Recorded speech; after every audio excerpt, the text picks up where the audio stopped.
The fall woke him. Not a sound, but the ghost of a sensation. The stomach-lurching, weightless plummet of a nightmare. Alex's eyes snapped open to the gray, pre-dawn stillness of his bedroom. 5:15 a.m. The alarm wouldn't sound for another 30 minutes, but sleep was a luxury he could no longer afford. His first conscious thought, as it was every morning, was not of the day ahead, but of the numbers. They arrived instantly, a venomous, familiar litany. 6 months since the layoff. 4 months of watching his severance pay, once a comforting buffer, evaporate on rent, on bills, on groceries that seemed to double in price each week. 2 months since the freefall had truly begun. The numbers kept coming. Rent, $1,350, now 18 days late. The electric bill, $88, stamped with a final notice that felt more like a threat. And the number that mocked him most of all, the $42.17 sitting in his checking account. $42 to stand between his daughter and the abyss. His gaze drifted to the nightstand, to the silver frame holding a photo of Sarah. Her smile, wide and effortless, was a relic from another life. A life of shared burdens and easy laughter. A life before he was the sole architect of their world. And a failing one at that. A hot spike of guilt pierced the cold dread in his gut. I promised you, Sarah. I promised I'd always protect her. But the financial failure felt less like a circumstance and more like a betrayal, a breaking of the most sacred vow he had ever made. He swung his legs out of bed, the chill of the floorboards seeping into his bones. In the kitchen, he opened the pantry, and a knot of panic tightened in his chest. The canister of rolled oats was terrifyingly light. He measured a precise half cup into a small pot, Lily's portion, and pushed aside the gnawing hunger in his own stomach. His breakfast could wait. It would have to. He found a single apple in the crisper drawer and turned it in his hand, his thumb tracing the soft, brown geography of a bruise. With the care of a surgeon, he excised the blemish, sliced the remaining flesh into a perfect fan, and arranged it on a small plate beside the bowl of steaming oatmeal. It was a performance. Every morning was a performance of normalcy, a carefully constructed stage play for an audience of one, and the props were getting harder and harder to find. The walk to school was a minefield of memories. Every crack in the pavement seemed to mock the solid foundations he used to design. He held Lily's small hand, her warmth a tiny anchor in the swirling chaos of his thoughts. As they neared the school, the cheerful chatter of other parents grated on his ears. He saw him then, Mark, another dad from their old neighborhood, laughing with his son. For a heart-stopping second, their eyes met. Alex offered a tight, flinching nod and quickly looked away, pulling Lily just a little closer. He hadn't returned Mark's calls in months. Couldn't bear the thought of the inevitable questions, the pity in his friend's eyes. This isolation was a fortress he had built around himself, brick by brick after Sarah died. Now it had become his prison. If no one saw him failing, it almost felt less real. Brightly, "Can Maya come over after school?" Lily asked, her voice bright with hope. The question was a physical blow. A playdate meant snacks he couldn't afford. It meant another child seeing the bare walls, the empty spaces where a bookshelf and a television used to be. Hesitates. "I don't know, sweetie," he said, the lie tasting like ash in his mouth. Strained, Daddy has a lot of work to do today. A big project. He knelt, pulling her into a hug that lasted a second too long, burying his face in her hair that still smelled of her strawberry shampoo. He was cementing the "Daddy is okay" mask in place. He watched her run toward the school entrance, a small, bright figure in a sea of children. And the weight of his deception felt like a physical thing, heavy enough to crush him. The rest of the morning was spent in a different kind of prison. The sterile, beige waiting room of the county assistant's office. This wasn't his first visit. He'd been navigating this labyrinth of forms and requirements for weeks. Today he was finally at the front of the line. The caseworker was not unkind, but her eyes were tired, her voice clinical. She tapped a finger on a line in his application. Flatly, "Mr. Jensen," she said, her voice flat, "I see you received a payment last week for freelance work, $150. Nervous? "Yes," Alex said, his heart beginning to pound. "I used it for groceries." "Clinical, I understand. Unfortunately, that payment pushes your declared income for the 30-day period just over the qualifying threshold for emergency utility assistance." She turned the screen toward him, showing him the cold, unforgiving math. He had missed the cutoff by $12. You can reapply in 30 days, she added, already looking past him to the next person in line. $12. The sheer bureaucratic absurdity of it was a soul-crushing blow. It wasn't a hurdle. It was a wall. He walked out into the afternoon glare in a daze. The long walk home was a blur of defeated thoughts. His phone buzzed in his pocket. He pulled it out. The screen cracked and spiderwebbed. There were 2 new notifications. The first was an email, subject, Project Update. He opened it. Regretfully, due to internal budget restructuring, we have to pause the Harrison project indefinitely. It was his last regular client, the one he had been counting on for rent. Firmly, Alex, I have to be firm. I need a concrete payment plan by tomorrow or the formal eviction process starts. Regretfully, I'm sorry. My hands are tied. The numbers in his head stopped calculating. They started screaming. The pavement seemed to tilt beneath his feet. The floor of his world, already fragile, had just dropped out completely. He thought of Lily, of her bright, trusting face. He thought of Sarah, of her smile in the silver frame. Distraught. Sarah, I'm so sorry. The thought echoed in the screaming void. I'm failing her. The single bulb above the kitchen table cast long, harsh shadows, making their small world feel even smaller. The plate of pasta in front of Alex might as well have been a pile of stones. He couldn't eat. He couldn't swallow past the knot of failure lodged in his throat. His gaze was fixed on the piece of paper he'd left on the counter, the crisp white rectangle of the eviction notice. The printed words seemed to pulse with the rhythm of his hammering heart. Failure to pay, notice to vacate. The silence in the room was a living thing, heavy and suffocating. It pressed down on him, and he knew Lily could feel it too. She was pushing her own pasta around her plate, her small fork scraping a lonely sound against the ceramic. She was the one who finally broke the tension, her voice a small, hopeful beacon in the gloom.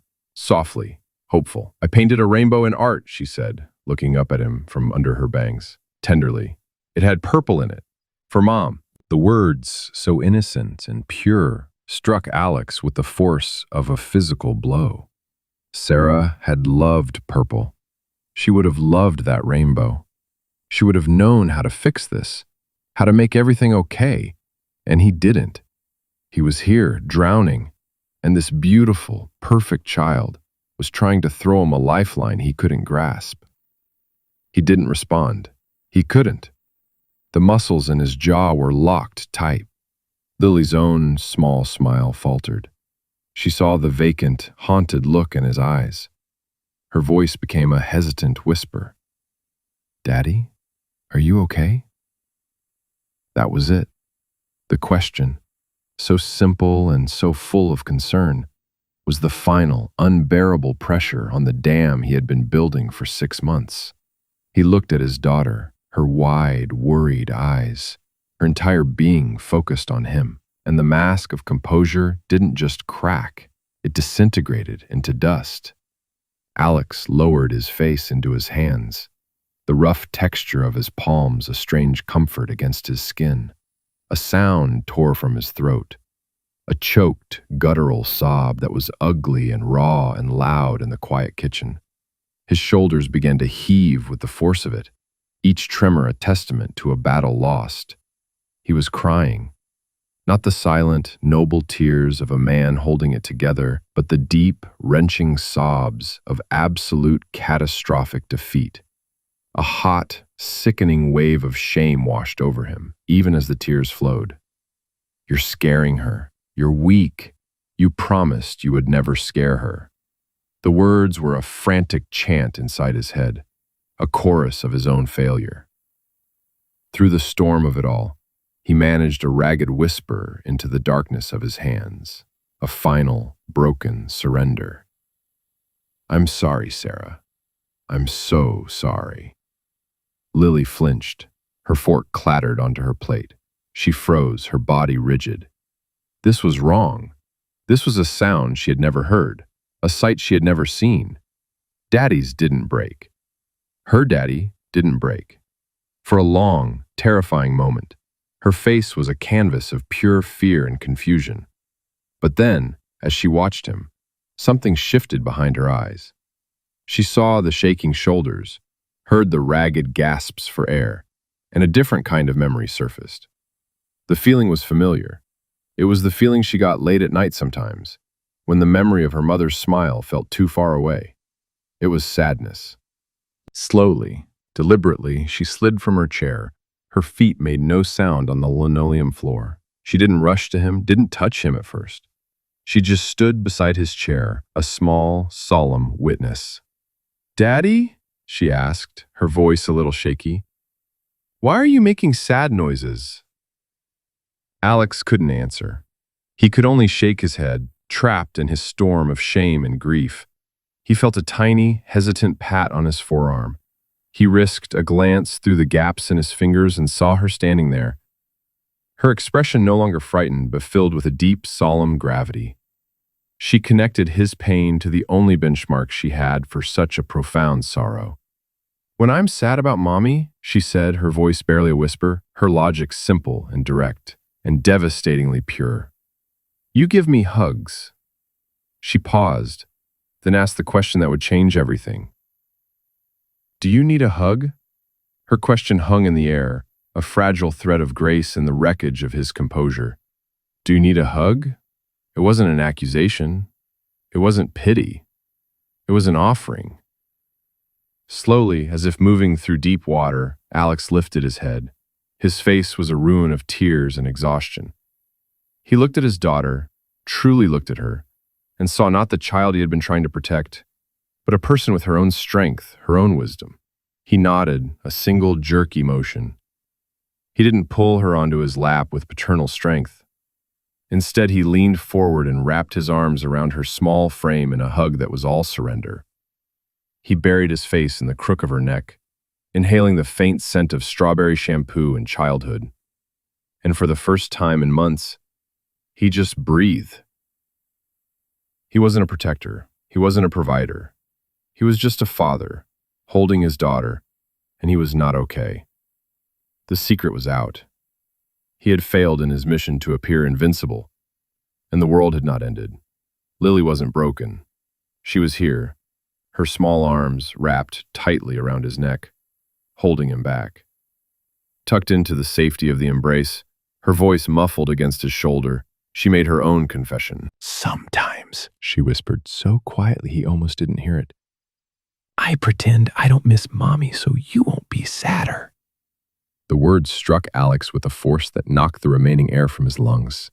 It was a confession that mirrored his own flawed performance. In his desperate attempt to shield her from his pain, he had inadvertently forced her to bury her own. They had been two actors in a heartbreaking play, each performing strength for the other, and in doing so, had made themselves utterly alone. Their shared vulnerability, raw and painful as it was, created a bond far more real, far more powerful than his fake strength ever could. Minutes later, they sat on the living room floor, the forgotten plates of pasta still on the kitchen table. The storm had passed, leaving a quiet, fragile stillness in its wake. Alex looked at Lily, his eyes still red-rimmed, but for the first time in a long time, they were clear. He was done hiding. "I'm sad because I'm scared," he said, the words coming out slow and deliberate. It was the hardest, most honest thing he had ever said to her. "I'm worried about us keeping our home. Things might have to be different for a while. We might have to move to a smaller place." Lily processed this, her brow furrowed in concentration. She wasn't focused on the abstract fear of moving. Her 7-year-old mind latched onto the tangible. Hesitantly, "But," she asked, her voice small, "we'll still have my paint set." A watery, genuine smile touched Alex's lips. It was the first real smile he'd felt in months. "Yes, sweetie," he said, his voice thick with emotion. "We'll always have your paint set. I promise." That was the bridge. That was the glimmer. It wasn't a sudden burst of sunlight, but a tiny, flickering spark of resolve deep inside him. It wasn't happiness. It was something more important. It was purpose. His gaze fell on his phone, lying screen up on the floor. He picked it up, his thumb hovering over the contacts. He scrolled to a name he hadn't allowed himself to call in months. A name synonymous with a life he no longer felt part of. Mark. his brother. He could feel Lily watching him, her quiet presence a source of newfound courage. He took a deep, ragged breath. Then he pressed the screen. The story ends not with a solution, but with a single, terrifying, and hopeful action. Alex stands and walks to the window, his back to the room as the phone rings in his ear. We don't hear the whole conversation, just the beginning, the part that changes everything. "Hey, Mark, it's me. Yeah, it's been a while." He paused, his knuckles white as he gripped the phone. "Listen, I need help." The eviction notice was still on the counter. The bank account was still empty. But in the small apartment, the dynamic had irrevocably shifted. Hope was no longer a passive, distant dream. It was an action. It was a phone call. The glimmer of light wasn't just the moment of emotional connection. It was the courage that connection had given him to finally reach out from the darkness. Thank you for taking a quiet moment with us. Every story is a journey, and we're so glad you joined us for this one. We believe stories are a way to connect, even when we're apart. If you felt a connection to this tale, we invite you to subscribe and become part of our growing circle. Our question for you today is, what's a simple moment of peace you've experienced this week?